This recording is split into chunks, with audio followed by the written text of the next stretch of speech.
আপনি স্কুল থেকে এসেছেন, আপনি কলেজ থেকে এসেছেন, আপনি ভার্সিটি থেকে এসেছেন, আপনি আপনার অফিস থেকে এসেছেন। এইমাত্র বাসায় প্রবেশ করেছেন। বাসায় প্রবেশ করে জামা কাপড় খুললেন।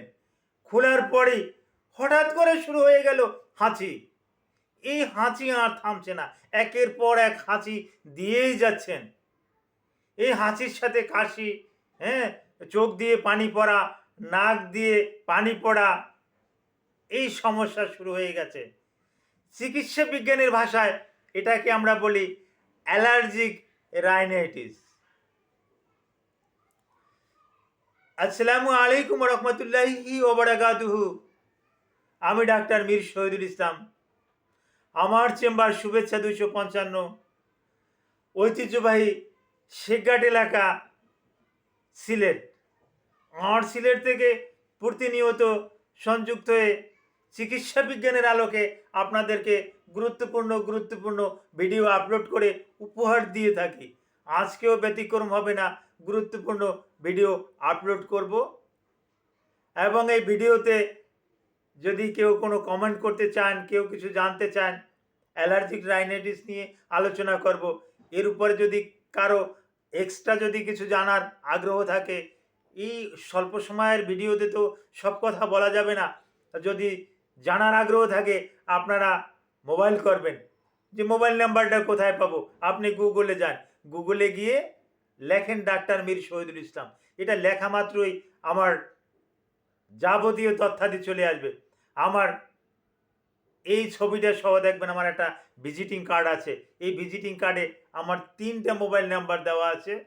প্রথম 2টা গ্রামীণ নাম্বার, এই নাম্বার দুটোতে আমি কল রিসিভ করি।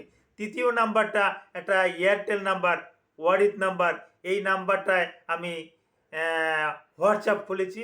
এটাই আমাকে হোয়াটসঅ্যাপে আপনারা যোগাযোগ করতে পারবেন। যে দর্শক শ্রোতা, আলোচনা করব অ্যালার্জিক রাইনাইটিস নিয়ে। অ্যালার্জিক রাইনাইটিস কী? অ্যালার্জিক রাইনাইটিস কেন হয়? এর লক্ষণ কি? এর চিকিৎসা কি? এ নিয়ে বিস্তারিত আলোচনা করব। আলোচনাটি ধৈর্য সহকারে শুনুন। অ্যালার্জি, এটা শরীরে অ্যালার্জেনের মাত্রা, মাস্ট সেলের মাত্রা বেশি হয়ে যাওয়াটাকেই আমরা অ্যালার্জি বলি। অ্যালার্জি শুধু অনেকের ধারণা যে এটা তো খাদ্য জৈবে, হ্যাঁ, এটা তো শরীরে হবে। হ্যাঁ, শরীরে হবে ঠিকই, কিন্তু অন্য অন্য জায়গায়ও হয়। অন্য অন্য জায়গাতে হয়। যখন চোখে হয়, চোখ চুলকায়, তখন এটাকে আমরা নাম দেই অ্যালার্জিক কনজাংটিভাইটিস। যেহেতু কনজাংটিভাই হয়, যার কারণে এটার নাম দেই অ্যালার্জিক কনজাংটিভাইটিস। অনুরূপ স্থানভেদে নামগুলো দেওয়া হয়। যখন নাকে হয় তখন এটাকে বলি অ্যালার্জিক রাইনাইটিস। নাকের এক নাম কিন্তু রাইনো বটে। তো অ্যালার্জিক রাইনাইটিস, প্রথমত লক্ষণগুলো বলি। লক্ষণগুলো, আপনি স্কুল থেকে আসলেন, আপনি বিভিন্ন প্রতিষ্ঠান থেকে আসছেন, আসার পর আপনার ওয়েদার চেঞ্জ হলো, আপনার আবহাওয়া পরিবর্তন হলো, বা আপনি গোসলখানায় গেলেন, গোসল করলেন, ঠান্ডা পানি দিয়ে গোসল করে আবার একটু যখনই গাটা মুছে একটু ভালোভাবে আবার জামা কাপড় পরিধান করলেন, তখনই হাঁচি কাশি শুরু হয়ে গেল। আরও কারো কারো ক্ষেত্রে ওই নূতন জামা কাপড় যখন পরিধান করে তখনও ওর থেকে একটা গন্ধ আসে, হাঁচি কাশি শুরু হয়ে গেল। ভোররাত্রের দিকে আপনি সিয়ারি খাবেন, এই রমজান মাসে আপনি উঠলেন, বাতাসের ভিতরে পোলেন আছে, বাতাসের পোলেন মানে বাতাসের ভিতরে প্রচুর পুষ্প রেণু আছে, যার পরিপ্রেক্ষিতে বাতাসটা ওই রেণুটা নাকের ভিতরে গেলে আপনার হাঁচি কাশি আসবেই। এটা সবার ক্ষেত্রেই। তো জানালাটা খুলে আপনি একটু বাইরে নামছেন, পায়খানা পেশাব সারার জন্য একটু বাইরে গেছেন। সবার তো আর ঘরের ভিতরে এখন পর্যন্ত পায়খানা পেশাব করার পরিস্থিতি তৈরি হয় নাই। এখনও তো গ্রাম অঞ্চলে মানুষ টয়লেট বাইরে রেখেছে, তাদের তো বাইরে যেতেই হবে। বাইরে যায়, প্রাকৃতিক ডাক সেরে এসে এরপরেই দেখা যায় যে তার হাঁচি কাশি শুরু হয়ে গেছে, আর থামছে না। আরে সে কি হাঁচি, একটার পর একটা দিতেই আছে, হ্যাঁ, মানে আশেপাশের পরিবেশ নষ্ট করে ফেলছে।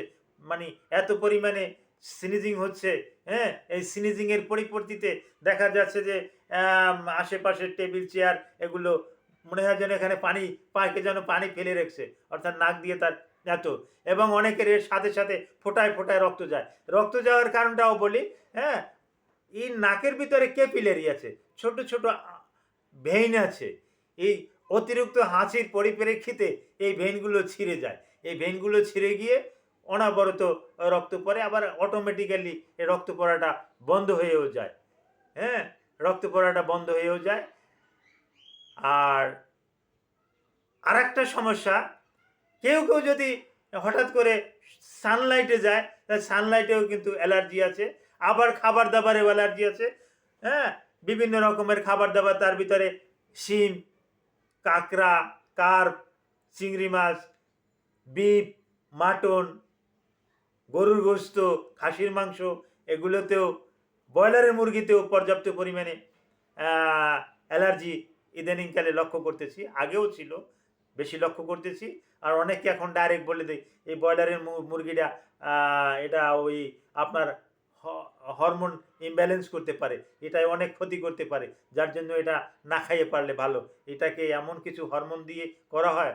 ব্রয়লারের আপনি যেটা খাচ্ছেন, এটা মোরগ খাচ্ছেন না মুরগি খাচ্ছেন, আপনি আজও কিন্তু জানেন না। আমি জানি, তাই এটা বলছি। এটা মানুষের জিনগত অনেক পরিবর্তন হয়ে যায়, যার জন্য এটা না খাওয়াটা অতি উত্তম বলে আমি মনে করি।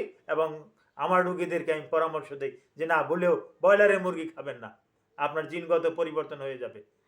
এটা অনেক ওলামায়ে কেরামরাও এই একই কথা বলে, অনেক ডক্টররাও একই কথাই কিন্তু বলে। তো যাই হোক, লক্ষণগুলো একটু বলি। আপনি অনবরত হাঁচি দিতে থাকবেন, হাঁচি থামবে না, সাথে কাশি হবে, চোখ দিয়ে পানি পড়বে, নাক দিয়ে পানি পড়বে, হাসি দিতে দিতে শরীর ঠান্ডা ভাব হবে, শরীর ব্যথা করবে, শরীর ম্যাজম্যাজ করবে, নস্ট্রিল মানে স্টিফনেস, নস্ট্রিল, নাসারন্ধ, এটাকে আমরা নাসারন্ধ বলি, এই নাসারন্ধ বলে যা বন্ধ হয়ে যাবে। নাকের ভিতর দুটো পলিপ আছে, টারবাইন আছে, এই টারবাইন দুটো ফুলে যাবে। ফুলে যাওয়ার পরিপ্রেক্ষিতে আপনি শ্বাস প্রশ্বাস করতে পারবেন না, এরকমের সমস্যা দেখা দেবে। চিকিৎসা কি? এই যে সমস্ত কারণে আপনার এই সমস্যাগুলো হয়, এই কারণগুলো থেকে বিরত রাখাটাই প্রধান ঔষধ। আবার বলছি, যে সমস্ত খাবারে বা যে সমস্ত জায়গাতে গেলে আপনার এই সমস্যাগুলো হয়, ওই সমস্ত জায়গাতে না যাওয়া, ওই সমস্ত খাবারগুলো থেকে বিরত থাকা, এটাই হলো যে প্রধান ওষুধ। তারপরে আমরা কিছু ট্রিটমেন্ট দিয়ে থাকি, যেমন রুগীর বয়স অনুসারে ওই জাইলোমেটাজোলিন হাইড্রোক্লোরাইড নেজাল ড্রিপ, এটা বয়স ভেদে 0.5% দিয়ে থাকি, 0.1% এটা দিয়ে থাকি। এটা আপনারা একা একা কিনতে যাবেন না, দামে কম হলেও এরও অনেক পার্শ্ব প্রতিক্রিয়া আছে। তারপর আসে সোডিয়াম কর্মোগ্লাইকেট ড্রপ দিয়ে থাকি, সোডিয়াম কর্মোগ্লাইকেট, ভালো একটা রেসপন্স এখানে পাওয়া যায়। তারপর আসে মোমেন্টাসন ফিউরয়েড, ভালো একটা রেসপন্স পাওয়া যায়। আর এইচন রিসেপ্টর ব্লকার, অর্থাৎ অল কাইন্ডস অফ অ্যান্টিহিস্টামিন, যার শরীরে যেটা মানায় এরকমের অ্যান্টিহিস্টামিন দিয়েও এখানে ভালো রেসপন্স আমরা পেয়ে থাকি। এরকমের সমস্যা আপনি আমাদের সাথে যোগাযোগ করবেন। Thank you all.